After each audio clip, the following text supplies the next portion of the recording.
If you are dealing with thinning edges, alopecia, postpartum shedding, premature graying, or any type of hair loss, this is the video for you because I'll be sharing with you the perfect recipe to tackle all these issues. So without much further ado, let's jump right into the video. Never stop praying. 1 Thessalonians 5:17, the NLT version. To start off this recipe, we're going to be using neem leaves. It is called dongoyaro leaves in Nigeria, and my mom actually introduced me to it when I was like very young. Whenever I would have skin irritations, ringworm, or anything like that, this is what she would use to make a paste to heal my skin, and it always worked like magic. Neem is especially beneficial to those people who are suffering from premature graying. I get a couple of comments asking me to make a recipe that would target gray hair, so this is the herb for you. The next thing we're going to be adding to this recipe is lavender flowers. The best way to activate dormant hair follicles is by increasing blood circulation. That is why I'm going to be using lavender in my recipe. If you don't have lavender, you can also use something like peppermint, you can use rosemary, you can use eucalyptus, just anything that would promote blood circulation, because we need that quality in order to reactivate the dormant hair follicles so that your hair can start growing. Plus, lavender also smells very good, and that will calm down your nerves. I explained in a past video how stress is the root cause of many people's hair loss. The last herb we're going to be needing in this recipe is nettle leaves. Another thing we need when it comes to hair loss or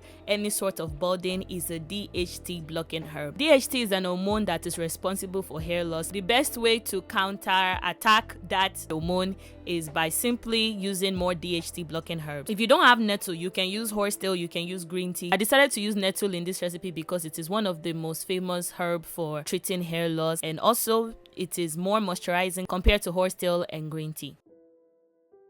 I used about 2 teaspoons of each herb. You want to be careful, especially with the stinging nettle, not to overdo it because it is called stinging nettle for a reason. If you add too much to the recipe, your body might translate it as an allergic reaction and it might actually cause you to itch. 2 teaspoons is a safe range, okay? As I am pouring hot water into these herbs, I want to make a couple of disclaimers. This recipe is not to be consumed, and the reason I'm saying that is because neem is a natural birth control. It's a natural contraceptive. It should not be consumed by pregnant women. It should not be consumed by those who are on birth control. Anything that has to do with children, you should not consume it. Don't drink this recipe. Secondly, do a patch test. Not even just because of this herbal recipe that I'm sharing with you, but also in life, with everything you have to apply on your skin, with everything that you want to eat, always make sure to do a slight patch test to know if you're allergic to it or not. Because if you go and eat something that you're allergic to, it should not go and be a case of emergency room. And if you go and apply something that you're allergic to your skin, it should not go and be a case of looking like a masquerade in broad daylight. I am going to allow the herbs to infuse for a few hours. I think I left it inside this hot water for about maybe 5 hours. You can honestly leave it longer, just don't go and leave it for 2 months. I usually use my kettle to do these infusions. I don't want to boil the herbs anymore. I feel like that causes the nutrients to the nature a little bit. So just pouring in the hot water inside this glass bowl, it allows the herbs to perfectly infuse without losing any of its good properties. If you have access to the fresh herbs and plants that I mentioned in this video, please use them instead of these dried ones. The fresher, the better. I'm actually starting my own botanical garden, and of course, seed time and harvest, they are not yet ready.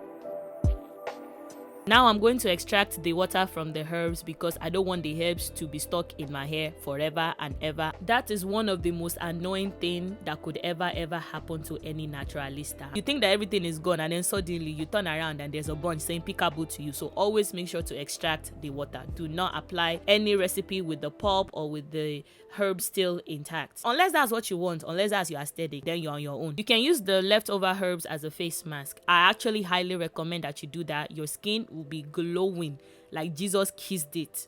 I'm gonna go ahead and pour the herbal water into my handy dandy spray bottle. Make sure to store this inside the fridge for up to a week. After you are done with your application process, always just go back to put it inside the fridge. I feel the need to make these disclaimers because DIY is such a good way to grow your hair, but also very, very dangerous if you don't store your product properly. Preservation is not something that you should joke about. If you know you don't know how to preserve things properly, please just buy the ready-made items that are shelf stable, I beg. Now for the part that we have all been waiting for. How do you apply this herbal tea to your hair?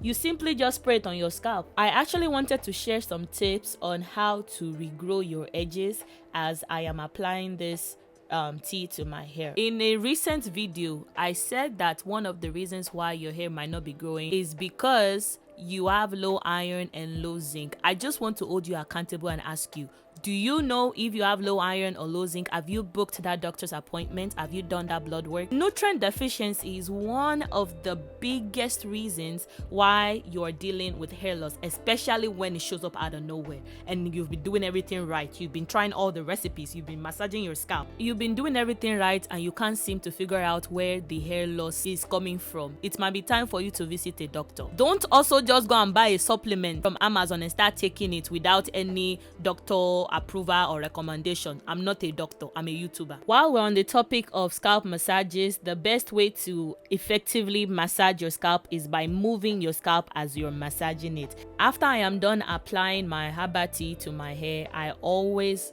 seal it in with the oil or a hair butter. Like, no matter what type of tea I make, no matter any treatment I do, I need to seal it in with an oil, and that is because herbal teas tend to be a little bit more drying, but if you're sealing it in with an oil, there will be no issue. Fun fact, this oil that I'm using, the Untamed Growth Oil by my hair care line Enricher, has all 3 herbs that were mentioned in this video. It has neem, it has lavender, and it also has nettle. If you're somebody that loves the idea of using more DIY products in their routine, but you don't like the white part of the DIY, then you can just get this hair growth oil. You will reap the same benefit. All you would have to do is open the bottle and apply it to your scalp. I love following this routine about 2 times a week because it just keeps my edges full. This is one of the best things that you can do. This is one of the methods that you can follow to grow your edges. I want you to know that this recipe will not work if you are still rough handling your edges, if you are still going to bed without putting on a bonnet, if you are still laying your edges every single day.